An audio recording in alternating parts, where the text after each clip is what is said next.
Is that cool? Do the like classic YouTuber, you know, like fade in, fade out. That's not even where the camera is. Okay, hello. My name's Emily. Welcome back to my channel. I am so glad that you're here. It has been a hot second, y'all, since I have done a video. Last I filmed was several weeks ago for the Physical Boundaries series, and yeah, it's just been a while, so I'm glad to be back. I'm actually on orientation for my new job this week, doing all sorts of online modules, so I've been really busy doing that, but the weather is so beautiful today. I was like, this is such a good chance to film before it gets super rainy next week. So taking a little bit of a break from work for the next like 30 minutes just to sit down and film this because it is National Eating Disorders Awareness Week, and I did want to film a video about body image, tips, eating disorders, all of those things. So if you are new here, welcome to my channel. I make videos about my faith, lifestyle, mental health, dating, all those things. I'm over on Instagram at The Redeemed Body. I will insert it somewhere here. Go follow me, that's where I'm most active. And I try to post videos once a week here. We're still getting very used to YouTube and scheduling, so not super consistent yet. I would love to progress to like 2 videos a week, but my work schedule is gonna change a lot. So we're just kind of in flux right now, so I appreciate your patience. All right, so full disclosure, I haven't like prepped anything for this video about body image. I just had a couple people reach out saying that they would love to see a video about body image and just like body image tips in general.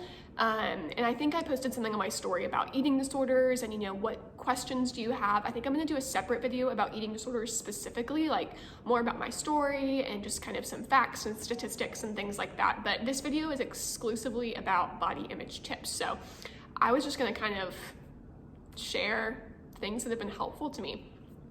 So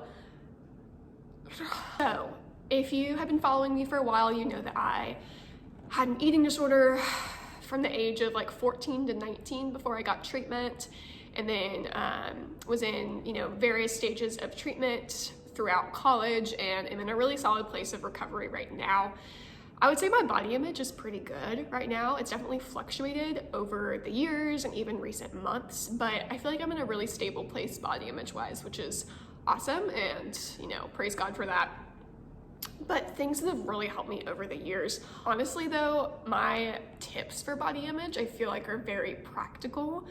If you're looking for more like spiritual tips, I'm happy to do a separate video about, you know, like verses that have helped with seeing myself as God sees me and praying through body image and things like that. But a lot of things that have helped me personally are very practical. Like, I think my #1 tip would be getting rid of the scale. I talk about this a lot, and I know it's so hard to get rid of it, and trust me, I have owned probably more scales than I'd like to admit over the years. I went through a phase in college of owning a scale, throwing it away, ordering another on Amazon, and doing that like 10 times or more. It was really bad, and I'm still kind of like ashamed of that because I spent a lot of money on bathroom scales, but it just kind of goes to show how serious eating disorders and disordered eating can be, and how it just robs your mind of any logic. So I get it.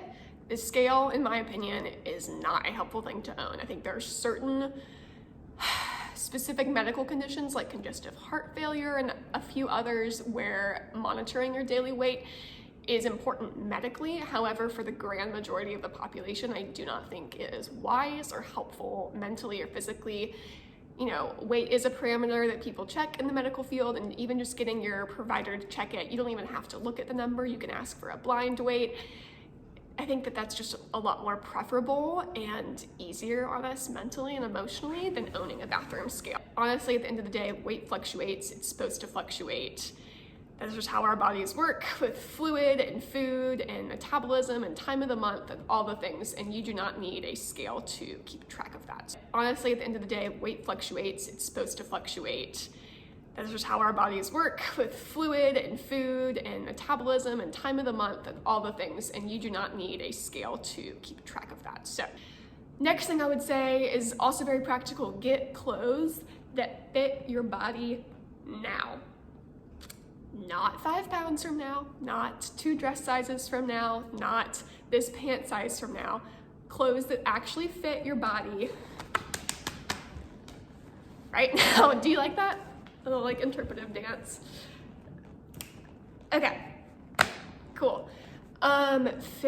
Get clothes that fit your body right now. I recommend going to your closet. You know, it's almost spring. Why not do some early spring cleaning? Try on everything in your closet. Get rid of things that do not fit. Get rid of things that have bad memories associated with them, things that just plain don't make you feel good, and donate them, sell them, go get new clothes, buy new clothes, go to the thrift store, whatever you need to do to create a wardrobe that actually fits you, that works for your, you know, season of life, weather conditions, work environment, all of that, and things you actually like and that actually bring you joy and make you feel good and confident. There's nothing wrong with wearing clothes that make you feel good about yourself, but they need to fit your body because if it's too tight or too big, it's just gonna be really uncomfortable. And I know it's hard because, you know, our bodies do change and we gain weight and lose weight, and that's just can be a normal part of life, but we can't really predict those changes unless, say, you're pregnant and you know your body's gonna get bigger to support a pregnancy. But, you know, for the rest of us, I just don't think it's helpful to have like a wide variety of clothing sizes. So that would be practical tip number 2. That's something that really helped me. I got rid of like probably 75% of my closet over the years. I go through my closet every few months, really, like as the seasons change, and just get rid of stuff. At this point, all my clothes fit because my body has stayed pretty like stable for the past couple years, physiologically, but a lot of my clothes just have not great memories associated with them, whether it was from like, you know, dating a certain guy or a certain time period where I just like wasn't taking care of myself, or it was really stressful, or maybe my weight stayed the same, but I was really struggling with my eating disorder, just like negative associations and memories with clothes. And so it's been really helpful just to get rid of stuff. So I would do that. Next that just came to my mind would be to connect with people, whether it's in real life or on social media, who have a similar body size to you. It's really easy to compare ourselves when we're like following people, or, you know, all friends with super, super tiny people, or honestly, it's helpful for me to follow people who, this is gonna sound ridiculous, but who have a similar chest size to me. So full disclosure, one of my big body insecurities is actually the fact that I have really small boobs. We're just putting it out there, okay?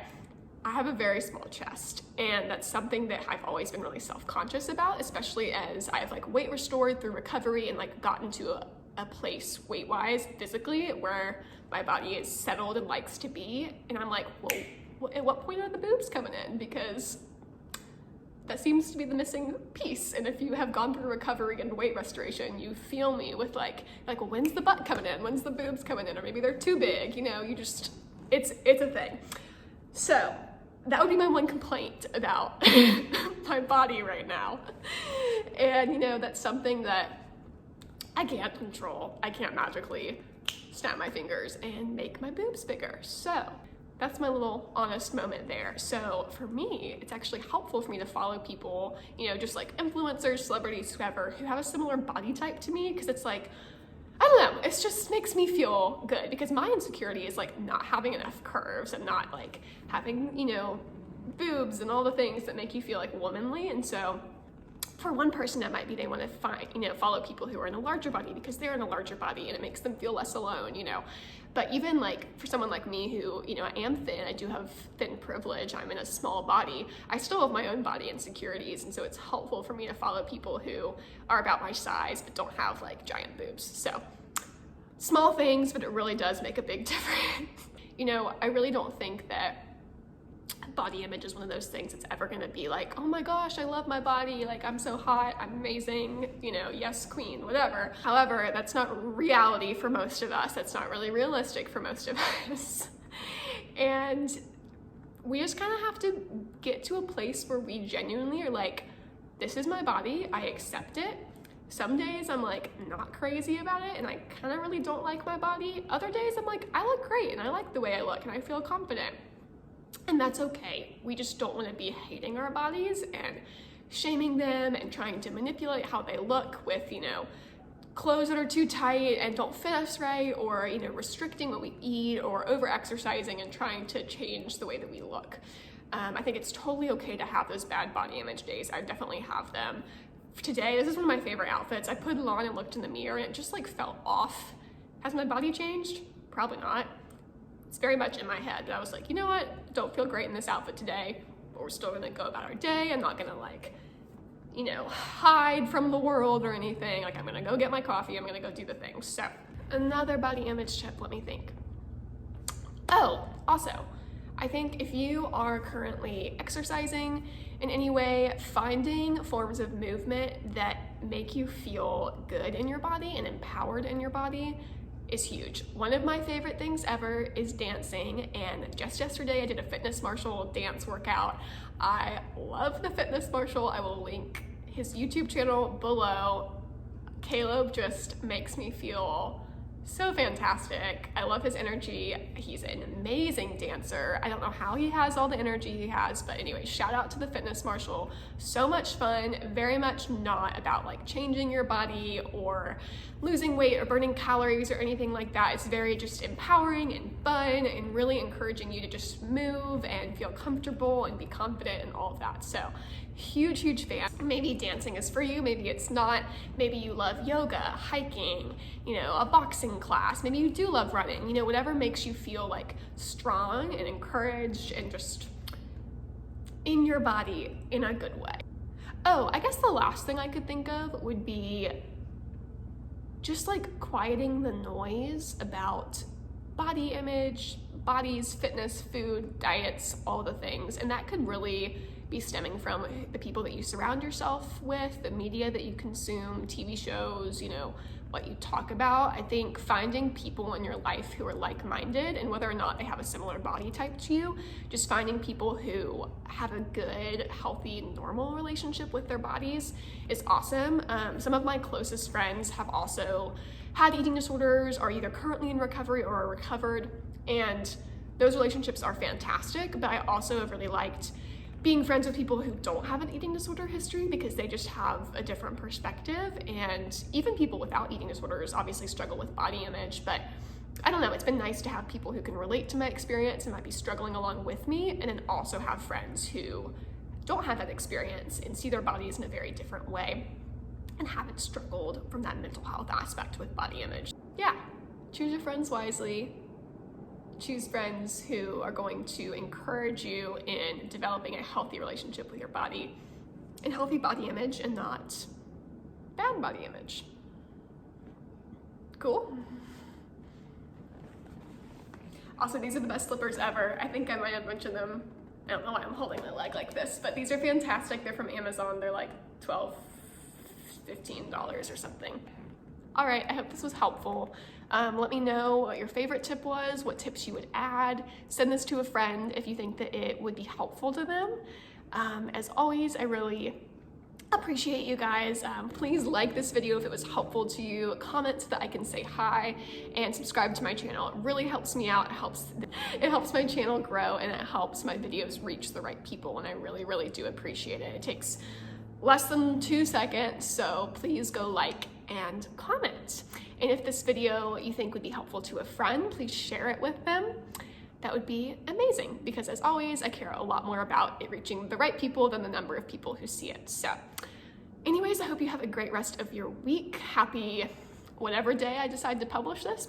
But I hope you have a good weekend and that you rest well. And remember, on Saturday on Instagram, I take prayer requests. So please head over there on my stories and I will pray for you. All right, bye.